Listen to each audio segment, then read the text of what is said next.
The wrench slipped from my greasy fingers and clattered against the concrete floor of my garage, echoing through the silence like a gunshot. I cursed under my breath, wiping sweat from my forehead with the back of my hand, leaving another dark smudge to join the collection already there. It was past midnight, and I should have been home hours ago, but Chelsea's Toyota had been making that grinding noise again, and I'd rather fix it now than listen to her complain about it tomorrow. That's when I heard her voice drifting through the thin walls that separated my auto shop from the small office in back. At first, I thought she was on the phone with a client. Chelsea worked in real estate, and those people called at all hours. But then I heard the laughter. Low, sultry, the kind of laugh she used to give me back when we were dating 15 years ago. "Oh, Mark, you're terrible," she giggled. Mark, not a client.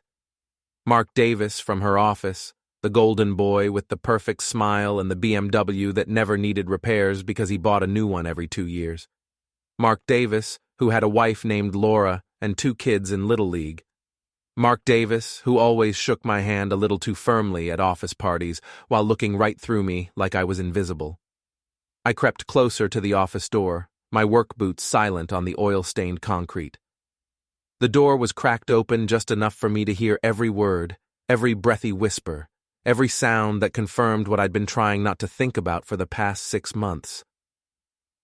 "I can't stop thinking about last night," Chelsea was saying, her voice dropping to that husky whisper she used to reserve for me. "When you did that thing with your tongue?" I backed away from the door like it was on fire, my heart hammering against my ribs so hard I was sure she'd hear it. My wife of 12 years was having phone intimacy with her coworker at midnight in my office, probably sitting in my chair, maybe even looking at the photo of our wedding day that I kept on my desk like some kind of pathetic monument to better times. Before we dive deeper into this story, I have one small request. Please subscribe, drop a like, comment, and hit that hype button to boost this channel so more people can discover these incredible Reddit stories. The rational part of my brain, the part that had built this garage from nothing, that could diagnose engine problems by sound alone, that had somehow convinced a woman like Chelsea to marry a grease monkey like me, that part was already calculating, already planning. But the rest of me, the part that still remembered what it felt like to believe in forever, just wanted to put my fist through something. Instead, I grabbed my keys and walked out into the cold October night, leaving Chelsea to her phone call and her lies and her complete ignorance of the fact that her world was about to come crashing down around her perfectly manicured feet. 3 days later, I was sitting in the cramped office of Tony Ricci, private investigator, watching him slide a manila envelope across his desk like he was dealing cards in some high-stakes poker game. Tony looked exactly like what Central Casting would order for a small-town PI, rumpled suit, 5 o'clock shadow at 10 in the morning, and eyes that had seen too much of humanity's worst impulses. "Your wife's not very careful," Tony said, lighting up his 3rd cigarette since I'd walked in. "Most cheaters at least try to be discreet. These 2 act like they're starring in their own romantic movie." I opened the envelope and immediately wished I hadn't. Photo after photo of Chelsea and Mark, holding hands at restaurants I couldn't afford, kissing in the parking lot of the lakeside motel, entering and leaving his lake house while his wife was out of town. In one particularly brutal shot, Chelsea was wearing the red dress I'd bought her for our anniversary last year, the one she claimed she'd never worn because it wasn't quite right. "Hotel receipts," Tony continued, sliding another stack of papers toward me. "Always the same room, always paid for with his credit card. Your wife's got expensive taste. They've been ordering room service champagne every time." I stared at a receipt dated 3 weeks ago. The same night Chelsea had told me she was working late on the Morrison property deal. The same night I'd fallen asleep on the couch waiting for her to come home, waking up at 3 a.m. to find her side of the bed still cold. "How long?" I asked, my voice sounding strange and distant even to my own ears. Based on what I could track down, at least 8 months, probably longer. Tony stubbed out his cigarette and immediately reached for another. Started around the time they began working together on that new development project. Classic workplace affair. Long hours, shared goals, all that emotional intimacy bullshit. 8 months. While I'd been working 16-hour days to keep the garage afloat, while I'd been skipping meals to make sure we could afford her car payments and her gym membership and her weekly trips to the salon, she'd been building a whole secret life with another man. "There's something else," Tony said, and the tone of his voice made me look up from the photos. "The guy's wife doesn't know yet. Laura Davis. Seems like a nice lady from what I could dig up. Volunteers at the kids' school, runs the church bake sale, that whole suburban mom thing. She's got no idea her husband's been playing house with your wife." An idea began forming in the back of my mind, dark and satisfying, like the first sip of whiskey after a long day.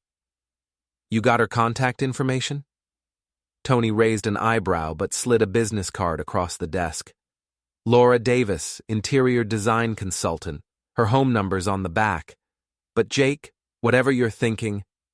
"I'm thinking she deserves to know the truth," I said, pocketing the card along with the envelope of evidence.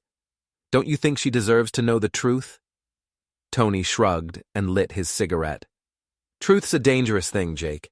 Has a way of blowing up in everyone's faces, not just the guilty parties." I stood up and pulled out my wallet, counting out the bills for Tony's fee. "Sometimes things need to blow up before you can build something better." Laura Davis answered her phone on the third ring, her voice cautious but polite. "Hello? Mrs. Davis, you don't know me, but I think we need to talk. It's about your husband and my wife." The silence stretched so long I wondered if she'd hung up. When she finally spoke, her voice was different, smaller, like she was bracing for impact. "Who is this?" "My name is Jake Mitchell. My wife is Chelsea Mitchell. She works with your husband at Prestige Properties." Another pause, and then, "I see. And what exactly do you think we need to discuss, Mr. Mitchell?" I had to admire her composure. Most people would have started screaming or crying or demanding explanations. Laura Davis sounded like she was conducting a business meeting, all professional courtesy and controlled emotion. "I have some photographs I think you should see, and some hotel receipts, and some other things that might interest you." This time the pause was shorter. "Where would you like to meet?" We agreed on Murphy's Diner, the kind of place where the coffee was strong, the pie was homemade, and the booths were high enough to provide privacy for difficult conversations. I arrived 15 minutes early and chose a corner booth where I could watch the door, spreading the contents of Tony's envelope across the scratched Formica table like I was laying out evidence for a jury. Laura Davis walked in at exactly 2 o'clock, and I recognized her immediately from the family photos on Mark's desk at the office Christmas party. She was prettier in person than in pictures, with auburn hair pulled back in a neat ponytail and intelligent green eyes that took in everything without seeming to stare. She wore a simple blue sweater and jeans, but something about the way she carried herself suggested she was used to being the most competent person in any room. She slid into the booth across from me and looked down at the photos without flinching. "How long have you known?" 3 days. "How long have you suspected?" She picked up one of the hotel receipts and studied it like she was memorizing every detail. 6 months, maybe longer. Mark's always been a terrible liar, but he's been getting sloppy lately, working late every night, taking phone calls in the garage, buying new clothes and claiming they were gifts from his mother. She set the receipt down carefully and looked directly at me. "Your wife is very beautiful." "So are you," I said, and meant it. "That's not why this happened." "No, I suppose it isn't." She picked up another photo, this one showing Chelsea and Mark kissing outside the lakeside motel. "What do you want from me, Mr. Mitchell?" "Jake. And I want the same thing you want." "You don't know what I want." I leaned back in the booth and studied her face. Laura Davis was angry. I could see it in the tight line of her mouth, the way her fingers gripped the edge of the table. But it was a cold, controlled anger. the kind of anger that planned and calculated and waited for the perfect moment to strike. "You want them to pay," I said. "You want them to understand what it feels like to have their world fall apart. You want them to know that actions have consequences." She was quiet for a long moment, still looking through the photos. Finally, she raised her eyes to meet mine. "What did you have in mind?" "The thing about Mark," Laura said, stirring sugar into her third cup of coffee, "is that he's never faced real consequences for anything in his life. His parents bailed him out of every mistake. His first wife was too timid to call him on his bullshit, and I've been cleaning up his messes for 8 years because I thought that's what good wives do." We'd been talking for 2 hours, and I was beginning to understand that I'd seriously underestimated Mark Davis's wife. Behind the suburban mom exterior was a woman with a sharp mind and a long memory for grievances. She'd been cataloging Mark's lies and betrayals for years, building a case like a prosecutor preparing for trial. "He thinks I don't know about the money he's been skimming from his client accounts," she continued. "Small amounts, nothing that would trigger an audit, but enough to pay for hotel rooms and expensive dinners and whatever jewelry he's been buying for your wife." Jewelry? This was the first I'd heard about jewelry. Laura reached into her purse and pulled out a credit card statement, pointing to a charge from Brennan's Fine Jewelry for $800. "Last month, same day as one of their hotel visits. I'm guessing your wife has some new earrings or a bracelet she told you came from a girlfriend." I thought about the diamond pendant Chelsea had been wearing lately, the one she claimed was a bonus gift from her boss for closing the Henderson deal. Another lie in an apparently endless series of lies. "Here's what I think we should do," Laura said, leaning forward with the intensity of a general planning a military campaign. "We don't confront them directly. That just gives them a chance to spin the story, make excuses, maybe even blame us for driving them into each other's arms. Instead, we let them expose themselves." "How?" She smiled, and for the first time since she'd walked into the diner, she looked genuinely happy. "Mark's biggest weakness is his ego. He can't resist showing off, especially when he thinks he's getting away with something. And your wife seems to enjoy the thrill of sneaking around. So we give them exactly what they want. We make it easier for them to be careless." The plan she outlined was elegant in its simplicity. We would start attending the same social events, making sure to be seen together in public. Nothing romantic, just two people who had discovered they had mutual friends and similar interests. Mark and Chelsea would assume we were clueless about their affair, which would make them bolder, more reckless. "Mark loves to be the center of attention," Laura explained. "If he thinks he's pulling one over on both of us, he'll start taking bigger risks, making bigger mistakes, and when he does, we'll be ready to document everything." "What about your kids?" Her expression hardened. "What about them? They deserve to know what kind of man their father really is.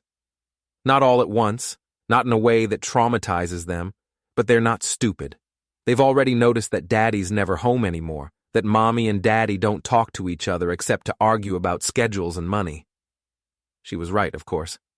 Kids always knew more than adults gave them credit for. They just didn't always have the vocabulary to express what they sensed.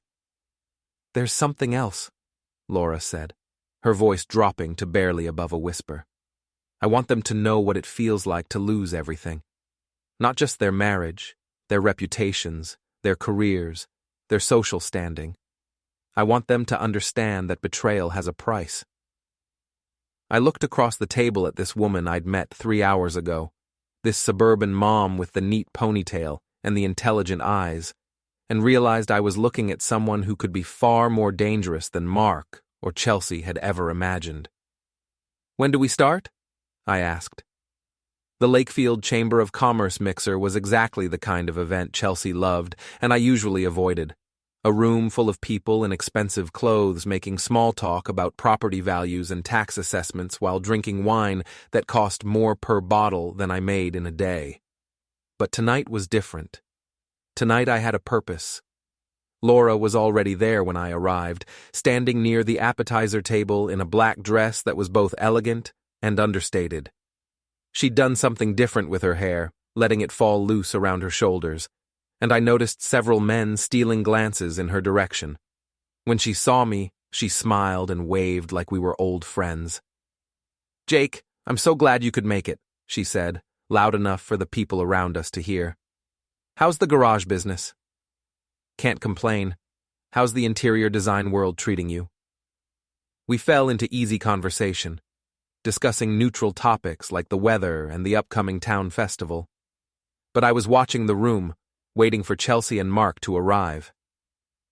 They walked in together, not holding hands but standing just a little too close, the way people do when they're trying to hide an intimate connection. Chelsea spotted me first, and I saw the surprise flicker across her face before she composed herself and headed over. She was wearing the red dress again, the one from the hotel photos, and she looked stunning. It occurred to me that this might be the last time I'd ever see her as my wife, instead of as the woman who'd betrayed me. "Jake, what are you doing here?" she asked, kissing my cheek in greeting. "You hate these things." "Laura convinced me to come," I said, gesturing to my new friend. "Chelsea, this is Laura Davis. Laura, my wife Chelsea." The two women shook hands, and I watched their faces carefully. Chelsea's smile was polite but wary. She recognized the name, but couldn't quite place it. Laura's expression was perfectly friendly, giving no hint that she knew exactly who Chelsea was and what she'd been doing with Laura's husband. "Davis," Chelsea repeated. "That name sounds familiar." "My husband works in real estate too," Laura said. "Mark Davis from Prestige Properties. I think you two work together." "Oh yes, Mark." Chelsea's smile became more genuine. "He's wonderful. Such a dedicated family man." I had to admire Laura's self-control. If someone had just praised my cheating spouse's dedication to family, I probably would have thrown a drink in their face. Laura just nodded and said, "Yes, he certainly is. Always working late, always putting his clients first." Mark appeared at Chelsea's elbow, and the temperature in our little circle seemed to drop several degrees. He looked nervous, his eyes darting between Laura and me like he was trying to calculate the odds that we'd figured out what was going on. "Honey," Laura said, turning to him with a bright smile. "Look who I met. This is Jake Mitchell, Chelsea's husband. Jake, this is my husband Mark." We shook hands, and Mark's palm was damp with sweat. "Nice to meet you, Jake. I've heard so much about you." "Funny, I've heard almost nothing about you," I replied, keeping my voice friendly, but letting just a hint of edge creep in. "Chelsea doesn't talk much about work when she's home." "Well, you know how it is," Mark said, laughing a little too loudly. "Shop talk can be pretty boring for outsiders." "I'm sure it can be," Laura said smoothly. "That's why I'm so grateful Jake and I found each other tonight. It's nice to talk to someone who understands what it's like being married to such dedicated professionals." The conversation continued for another few minutes, all surface pleasantries and hidden meanings. Chelsea and Mark were clearly uncomfortable with the situation, but they couldn't figure out how to extract themselves without seeming rude. Finally, Chelsea claimed she needed to speak with someone across the room, and they made their escape. "How do you think we did?" Laura asked, watching them retreat. "Perfect," I said. "They're rattled but not suspicious. They'll spend the rest of the night trying to figure out if we know anything. And tomorrow they'll be even more careless, because they'll convince themselves we're too stupid to be a threat." I looked at Laura, standing there in her black dress with her knowing smile, and felt something I hadn't experienced in months. Hope. Not hope that my marriage could be saved. That ship had sailed the moment Chelsea decided to betray our vows. But hope that maybe, just maybe, justice was possible. 2 weeks after the chamber mixer, Laura called me at the garage with news that made my day considerably brighter. "Mark's taking your wife to his lake house this weekend," she said without preamble. He thinks I'm visiting my sister in Albany, but I'm actually going to be staying at the Marriott downtown, with a very good camera and a very clear view of his driveway. How do you know they'll be there? Because I suggested it. I've been playing the devoted wife, telling him how stressed he looks, how he needs a weekend to relax and recharge. I even packed him a bag and made him sandwiches for the trip. I had to laugh. You packed his bag for a weekend with his mistress? I packed his bag with clothes that are 2 sizes too small and sandwiches made with expired mayonnaise. If he's going to cheat on me, he's going to be uncomfortable while he does it. The lake house had been Mark's pride and joy since he'd bought it 3 years ago. A modern glass and cedar structure perched on the shores of Crystal Lake, about 30 miles outside Lakefield. He'd shown me pictures at the office Christmas party, bragging about the heated floors and the wine cellar and the hot tub on the deck. At the time, I'd felt a stab of envy for a man who could afford such luxuries. Now I just felt disgust. "What's the plan?" I asked. "Saturday night, they'll be there together, probably drinking wine and congratulating themselves on how clever they are. I'll get photos of them arriving, photos of them on the deck, photos of them leaving Sunday morning, clear, undeniable evidence that they're having an affair. And then we decide how we want to use it."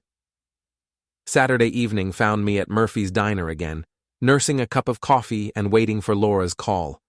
She'd positioned herself at a bed and breakfast across the lake, with a telephoto lens and a clear line of sight to Mark's property. I was supposed to be her backup, ready to drive over if something went wrong.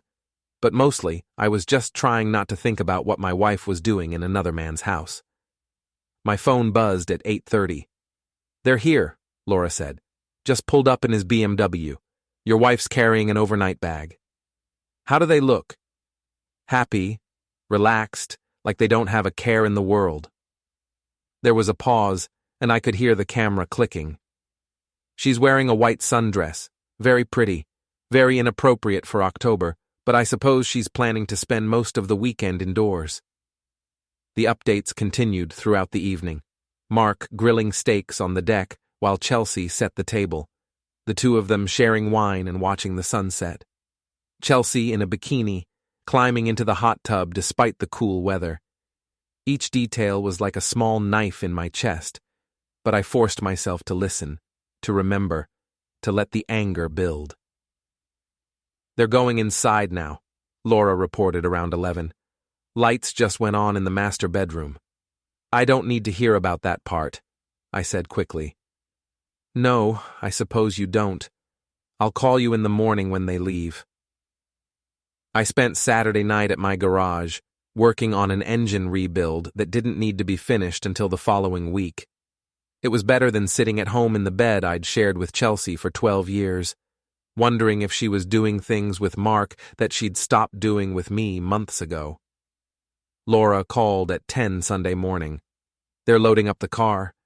Your wife looks very satisfied with herself." "Did you get everything you needed?" "Oh yes, enough photos to wallpaper a courthouse. The question now is what we do with them." I'd been thinking about that all night, and I had some ideas. Dark ideas. The kind of ideas that would have shocked the man I'd been 2 weeks ago, but seemed perfectly reasonable to the man I was becoming. "I think it's time we started letting other people in on the secret," I said. Chelsea's best friend Jenna Hartley had always rubbed me the wrong way. She was one of those women who thrived on drama and gossip, the type who would ask how you were doing just so she could compare your problems to her own and find yours wanting. She and Chelsea had been friends since college, and I'd learned early in our marriage that anything I told Chelsea would eventually make its way to Jenna, usually in a distorted form that made me look like either a saint or a villain, depending on Jenna's mood. But Jenna's love of gossip was exactly what made her perfect for what Laura and I had planned. I found her at the Starbucks on Main Street Monday morning, holding court at her usual table with 2 other women from Chelsea's book club. Jenna was in her element, gesticulating wildly as she told some story about her neighbor's divorce, her voice carrying across the coffee shop like she was performing for an audience. "Jake!" she called out when she spotted me. What are you doing here? I thought you only drank gas station coffee. Had to pick up something for Chelsea, I said, approaching their table with what I hoped looked like reluctance. She's been working so hard lately, I thought I'd surprise her with her favorite drink. "Aw, that's so sweet," said one of the other women. "You're such a good husband." "I try to be," I said, and let a little sadness creep into my voice. Though sometimes I wonder if she notices. Jenna's antenna went up immediately. She was like a shark sensing blood in the water. "What do you mean?" I glanced around nervously as if checking to make sure no one was listening. "I probably shouldn't say anything. It's just, she's been so distant lately. Always working late, always on her phone, always too tired to spend time together." "Oh, honey," Jenna said, her eyes lighting up with the prospect of fresh drama. "That's just stress. The real estate market is crazy right now." "I'm sure you're right," I said. "It's just hard sometimes, you know? Like last weekend, she said she had to work Saturday and Sunday, but when I drove by the office Sunday morning, her car wasn't there." This was a lie, of course. I knew exactly where Chelsea had been Sunday morning, but Jenna didn't know that. "Maybe she was showing houses," one of the other women suggested. "Maybe," I said doubtfully. I found this receipt in her purse when I was looking for gum." I pulled out one of the hotel receipts Tony had given me, the one from 3 weeks ago. "I don't understand why she'd be at the Lakeside Motel. We live 20 minutes away." Jenna practically lunged across the table to grab the receipt. Her eyes widened as she read it, and I could see her mind racing, connecting dots, building theories. "Jake," she said carefully, "this receipt is made out to Mark Davis." "I know. That's what's so weird about it. Why would Chelsea have a receipt from her coworker?" The three women exchanged glances loaded with meaning. They knew something I was pretending not to know, and the power of that secret was intoxicating to them. "I'm sure there's a perfectly innocent explanation," Jenna said, but her tone suggested she believed no such thing. Maybe they were showing property to a client together? At the Lakeside Motel? Well, maybe the client was from out of town? I nodded like this made sense, like I was grasping at straws to avoid thinking the unthinkable. "You're probably right. I'm just being paranoid." But I could see in their faces that the seed had been planted.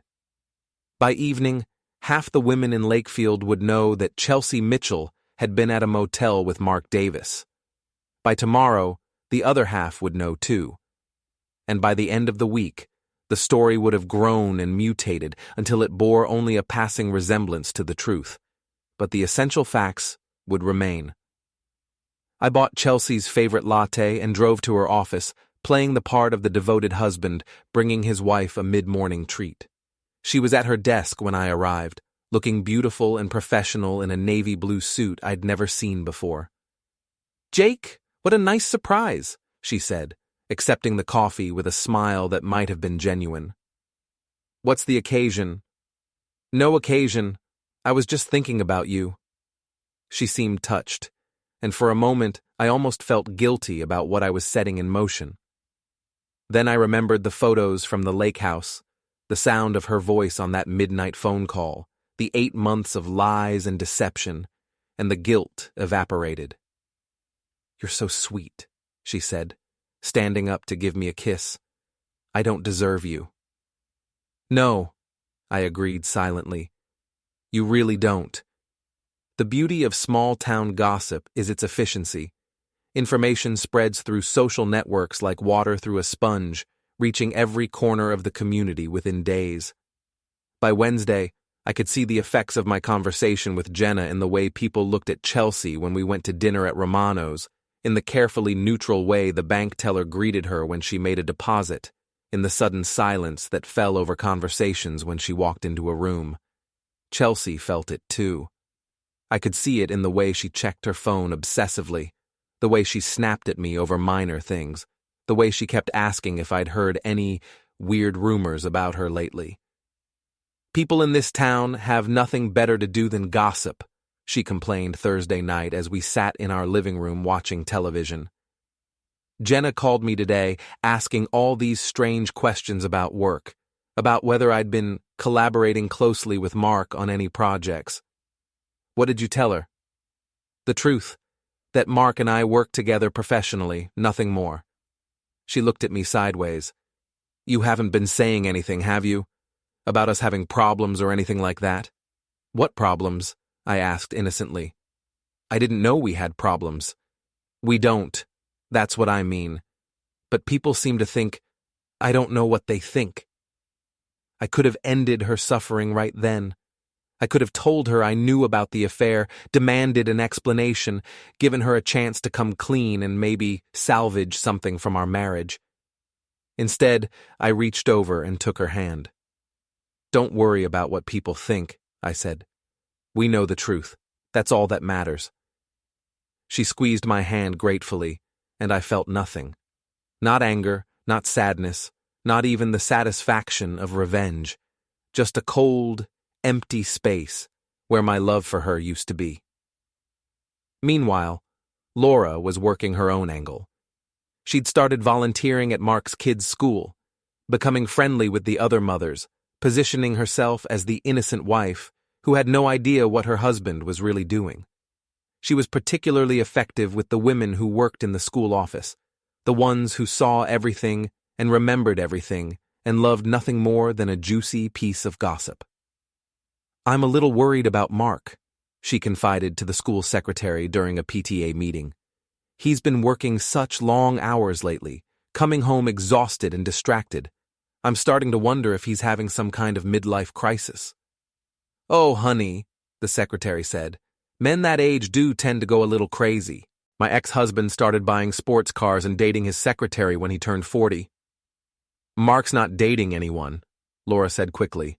At least I don't think he is, though he has been getting a lot of phone calls at odd hours.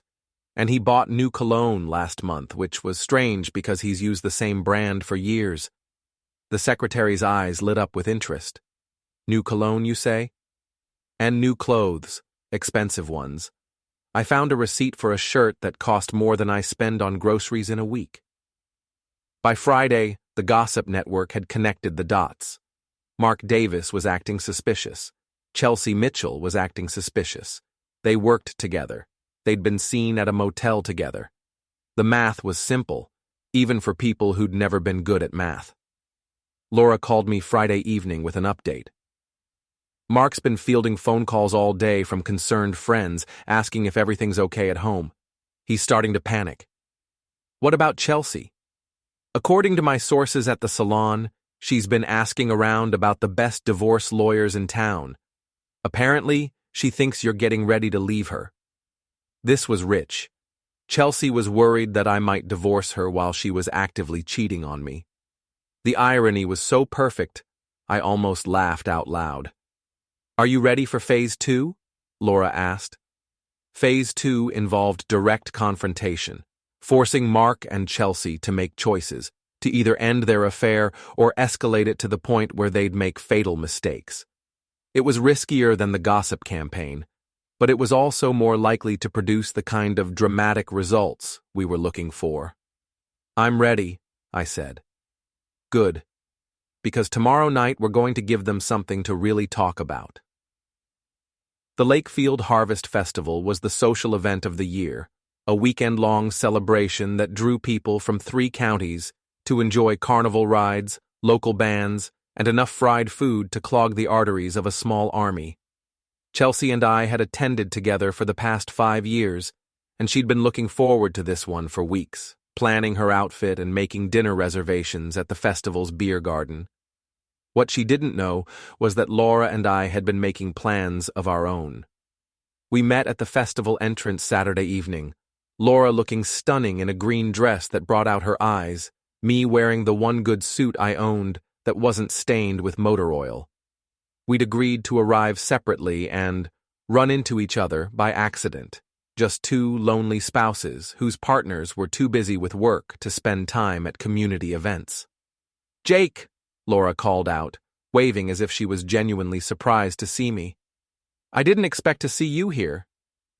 Chelsea's working late again, I said with a rueful smile. Some big client emergency. I almost stayed home, but I figured I should get out of the house. Mark's working too. Seems like everyone in real estate is having emergencies this weekend. We bought tickets and wandered into the festival together, making casual conversation and stopping to watch the local high school marching band perform on the main stage. To anyone observing us, we looked like exactly what we were pretending to be. Two people enjoying each other's company without any romantic undertones.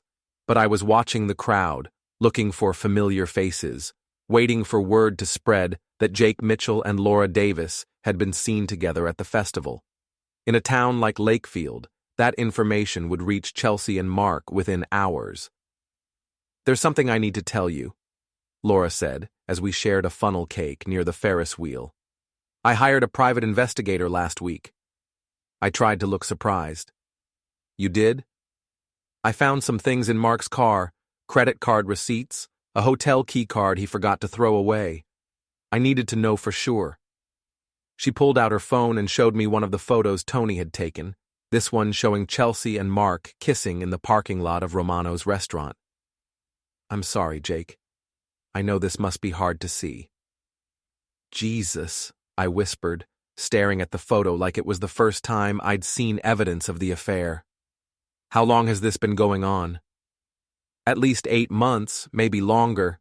My investigator has dozens of photos, hotel receipts, phone records showing calls between them at all hours." Laura put her hand on my arm in a gesture of comfort. "I know how you're feeling right now.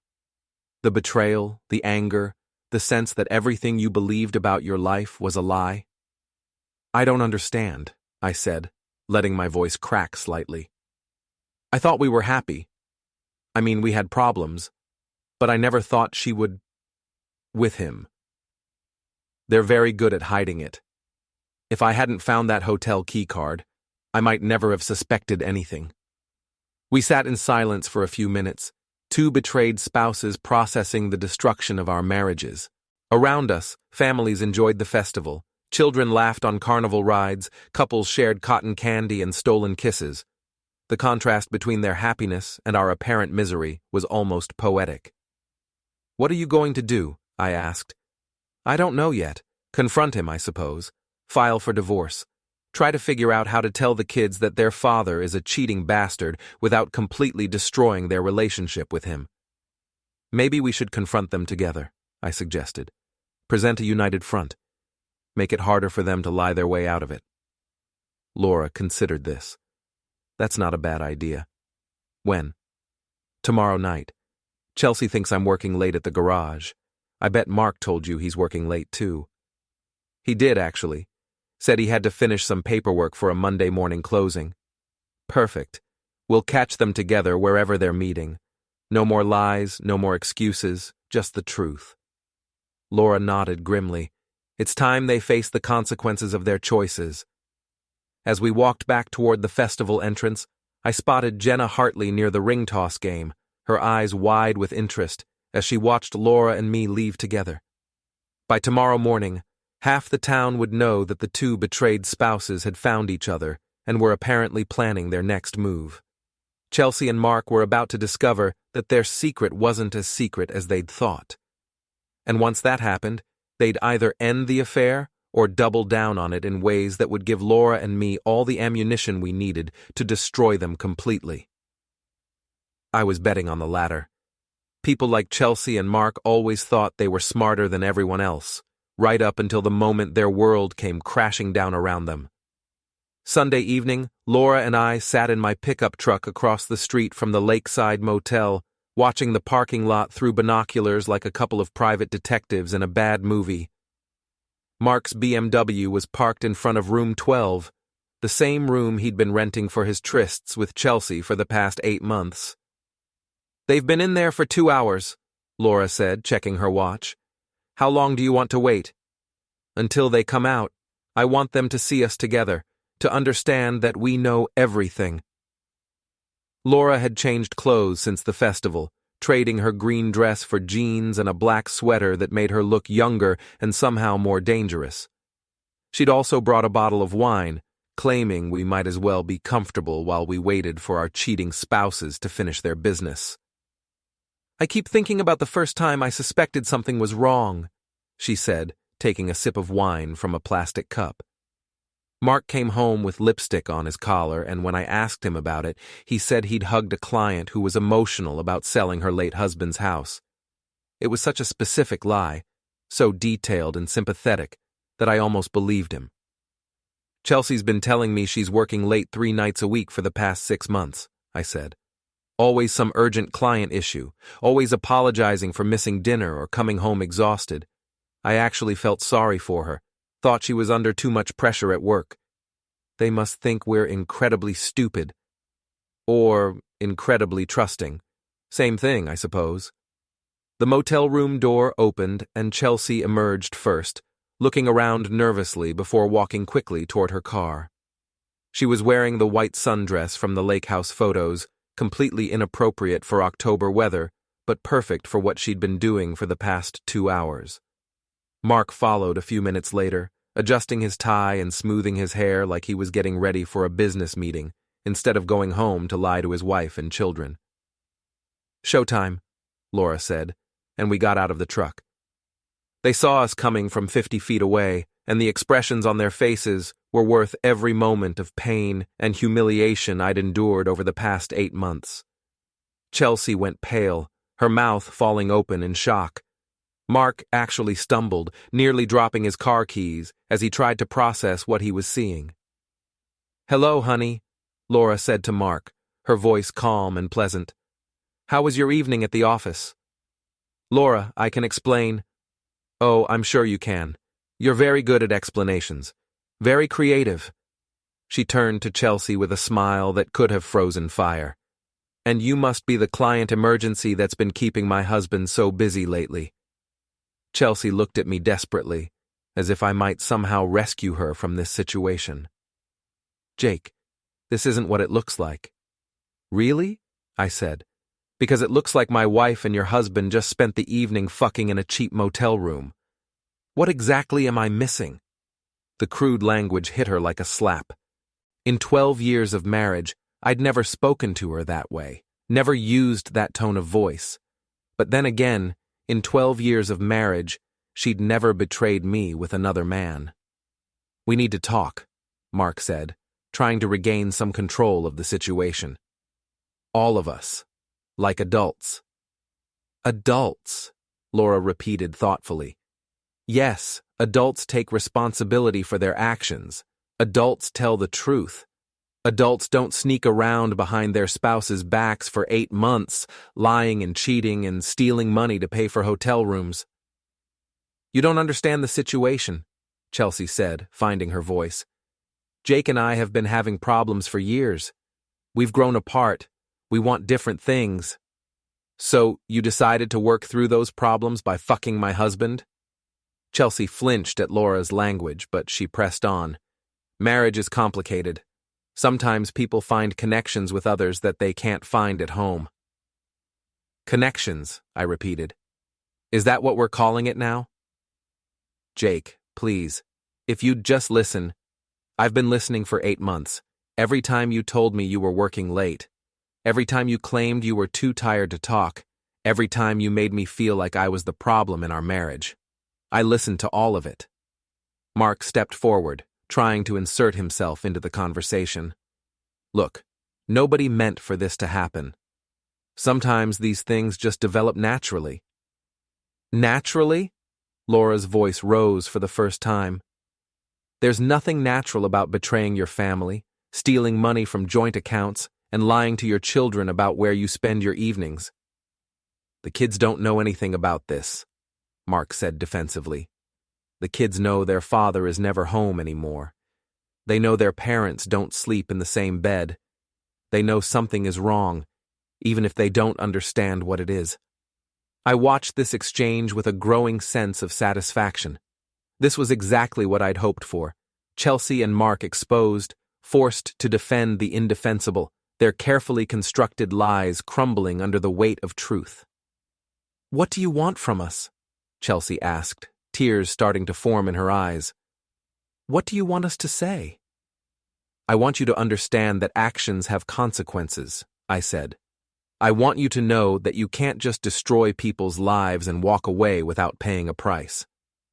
What kind of price? Mark asked, and I could hear the fear in his voice. Laura and I exchanged glances. We'd discussed this moment extensively, planned exactly what we'd say when the time came. We'll be in touch, Laura said finally. Both of you, very soon. And with that, we walked back to my truck, leaving Chelsea and Mark standing in the motel parking lot with the wreckage of their secret relationship scattered around them like broken glass. The next few days passed in a blur of lawyers, bank statements, and increasingly desperate phone calls from Chelsea begging me to talk things through like rational adults. I ignored most of her calls, letting them go to voicemail so I could listen to her voice crack as she tried to explain away 8 months of systematic betrayal. Laura and I met daily now, sometimes at Murphy's Diner, sometimes at the park where her kids played after school, always in public where people could see us together. We weren't trying to hide our friendship anymore. In fact, we wanted everyone in Lakefield to know that the two betrayed spouses had found each other and were planning their response together. Mark's been sleeping in the guest room, Laura reported Wednesday afternoon as we watched her daughter Emma play on the swings. He keeps trying to convince me that the affair was just a mistake, a moment of weakness that spiraled out of control. What did you tell him? That 8 months isn't a moment, and paying for hotel rooms with our joint credit card isn't weakness, it's theft. I had to admire Laura's precision with language. She had a way of cutting through bullshit that I found both attractive and intimidating. Chelsea's been telling people that our marriage was already over, I said. That we'd been living like roommates for years, and the affair was just the final nail in the coffin. How generous of her to put you both out of your misery. Right? I should probably thank her for her sacrifice. We sat in comfortable silence for a while, watching Emma and her younger brother play with the other kids. It occurred to me that this was the most relaxed I'd felt in months, sitting here with a woman who understood exactly what I was going through, who shared my anger and my desire for justice. I've been thinking about what we discussed, Laura said eventually, about making sure they face real consequences.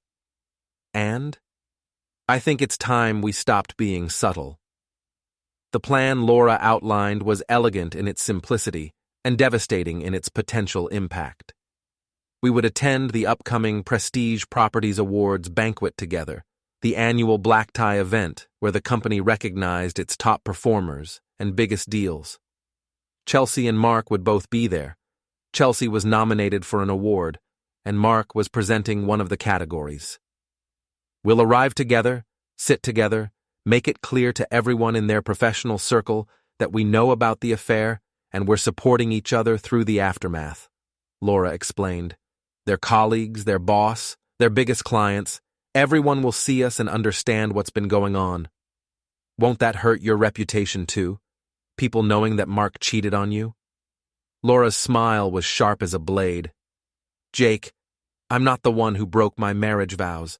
I'm not the one who stole money to pay for hotel rooms. I'm not the one who lied to my children and betrayed my family. I have nothing to be ashamed of. She was right, of course. The shame belonged entirely to Chelsea and Mark. Laura and I were just making sure that shame was properly distributed. There's something else, Laura continued.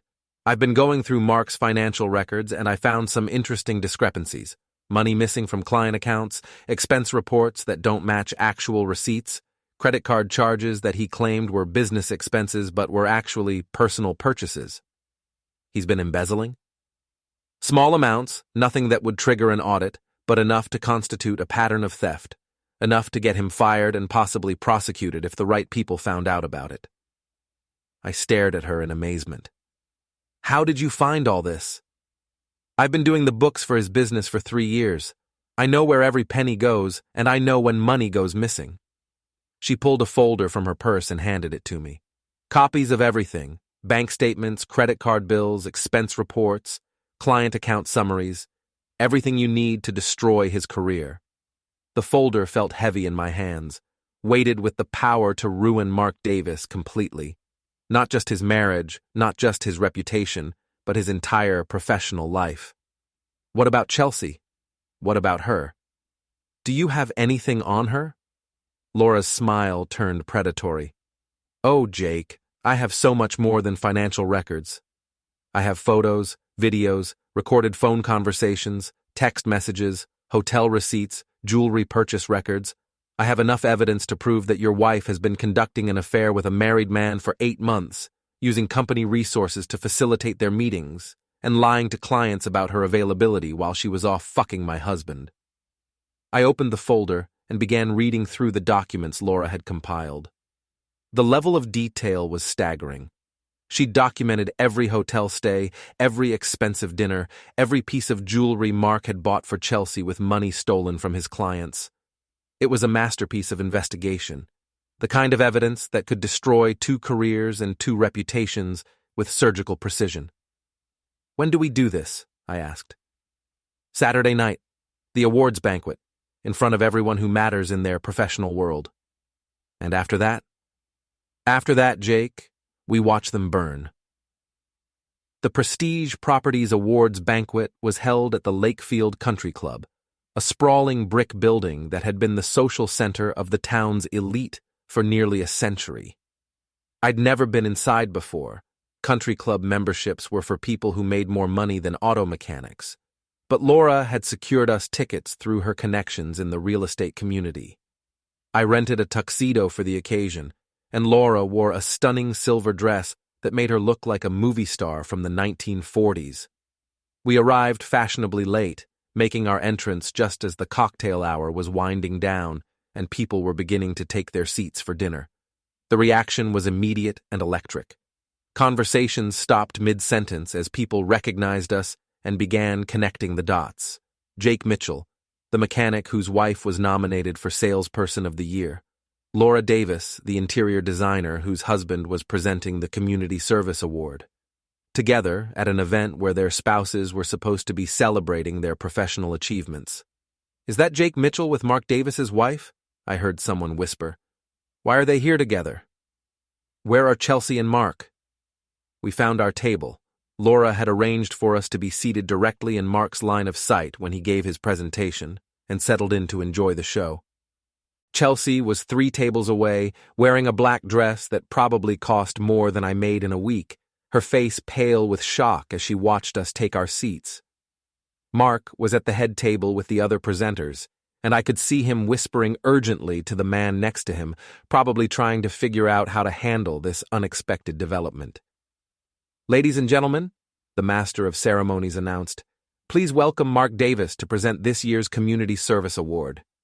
Mark walked to the podium on unsteady legs, his usual confidence replaced by obvious nervousness. He fumbled with his notes, cleared his throat several times, and kept glancing in our direction like he was expecting us to stand up and start shouting accusations. The Community Service Award, he began, his voice cracking slightly, goes to the real estate professional who has made the greatest contribution to our local community through volunteer work and charitable giving. As Mark droned through his prepared remarks, Laura leaned over and whispered in my ear, "Are you ready?" I nodded, my heart racing with anticipation and adrenaline. This year's winner, Mark continued, has donated countless hours to local charities, organized fundraising events, and consistently demonstrated the values that make our community strong. The winner is... Laura stood up. "Excuse me," she said, her voice carrying clearly across the silent ballroom. "I'm sorry to interrupt, but I think everyone here deserves to know the truth about the man giving this presentation." The silence that followed was deafening. Mark stood frozen at the podium, his mouth open, his face turning red with embarrassment and panic. "My name is Laura Davis," she continued, "and Mark Davis is my husband. Or rather, he was my husband until I discovered that he's been having an affair with Chelsea Mitchell for the past 8 months, using money stolen from his client accounts to pay for hotel rooms and expensive gifts." The crowd erupted in shocked murmurs and gasps. I saw Chelsea half rise from her chair, then sink back down as if her legs wouldn't support her. "I have photographs," Laura said, pulling out a manila envelope. "Hotel receipts, bank records showing unauthorized withdrawals from client accounts, text messages, phone records, 8 months of evidence documenting a systematic pattern of adultery, theft, and professional misconduct." Mark tried to regain control. "Laura, please, this isn't the place." "This is exactly the place," she said firmly. "These people trusted you with their business, their money, their professional reputations. They deserve to know what kind of man you really are." I stood up beside her, and the room's attention shifted to me. "My name is Jake Mitchell," I said. "Chelsea Mitchell is my wife, or was my wife, until she decided that her marriage vows meant less to her than an affair with a married man who steals from his clients." The master of ceremonies tried to restore order. "Ladies and gentlemen, perhaps we should—" "No," Laura said sharply. "We've been quiet long enough. We've been protecting their reputations, covering for their lies, making excuses for their behavior. But actions have consequences, and it's time Mark and Chelsea faced theirs." She began distributing copies of the evidence to nearby tables, and I watched as people examined the photographs and documents with growing shock and disgust. These were Chelsea and Mark's colleagues, their clients, their professional peers, the people whose respect and trust they needed to maintain their careers. Chelsea finally found her voice. "This is a private matter," she said, standing up with as much dignity as she could muster. "It has nothing to do with anyone else." "It has everything to do with everyone else," I replied. "When you use company resources to conduct your affair, when you lie to clients about your availability, when you steal money to pay for hotel rooms, it stops being private." Mark abandoned the podium and walked quickly toward the exit, but Laura's voice stopped him. "Don't you want to explain to everyone how you justified stealing from the Hendersons' escrow account to buy jewelry for your mistress?" He turned back, his face twisted with rage. "You vindictive witch! You're going to destroy everything." "No, Mark, you destroyed everything. I'm just making sure everyone knows who's responsible." The confrontation continued for several more minutes, with Chelsea and Mark trying desperately to minimize the damage, while Laura and I methodically destroyed their professional reputations with documented evidence of their misconduct. By the time hotel security arrived to escort us out, half the room was on their phones, spreading the news to colleagues who hadn't been there to witness the spectacle firsthand. As we walked through the country club parking lot, Laura took my arm and smiled with genuine satisfaction. "How do you think that went?" "Better than I'd hoped," I said. "Much better." Behind us, we could hear the chaos continuing inside the ballroom, voices raised in shock and outrage as people processed what they'd just witnessed. Chelsea and Mark's careers were finished, their reputations destroyed, their professional relationships permanently damaged. Justice, I thought, had finally been served. But we weren't done yet. Not quite. Epilogue. The price of betrayal. 6 months later, I was working under the hood of a 1967 Mustang when Laura walked into my garage, carrying 2 cups of coffee and wearing a smile that still made my heart skip a beat. "How's the restoration coming along?" she asked, handing me one of the cups. "Slow but steady. Should be ready for the car show next month." We'd been seeing each other regularly since the awards banquet, not as conspirators planning revenge, but as 2 people who'd found something unexpected in the wreckage of their marriages. It wasn't love, not yet, but it was the possibility of love, which was more than either of us had expected to find. "Any word from Chelsea?" Laura asked. "Her lawyer called yesterday. She wants to discuss the division of assets again." I wiped my hands on a rag and took a sip of coffee. Apparently, her new job in Albany doesn't pay as well as her old one. Chelsea had been forced to leave Prestige Properties within a week of the awards banquet. The scandal had made it impossible for her to maintain client relationships, and the company couldn't afford to keep her on staff. She'd found work with a small firm 2 hours away, but her reputation had followed her, limiting her opportunities and earning potential. What about Mark? Still unemployed, as far as I know. Turns out that stealing from client accounts is a career-limiting move in the real estate business. Mark had been fired immediately after the banquet, and the state licensing board had revoked his real estate license pending an investigation into his financial misconduct. He'd avoided criminal charges by paying back the money he'd stolen, but his career was effectively over. The kids are adjusting well, Laura said. Emma asked me yesterday if you were going to be her new daddy. What did you tell her? That it's too early to know for sure, but that I like you very much, and I hope you'll be part of our lives for a long time. I set down my coffee cup and pulled Laura into my arms, kissing her gently. She tasted like hope and new beginnings, like the possibility that sometimes good things could come from bad situations. I have something to tell you, she said when we broke apart. What? Mark called last night. He wants to reconcile. Says he's learned his lesson, that he understands now how much he hurt me and the kids.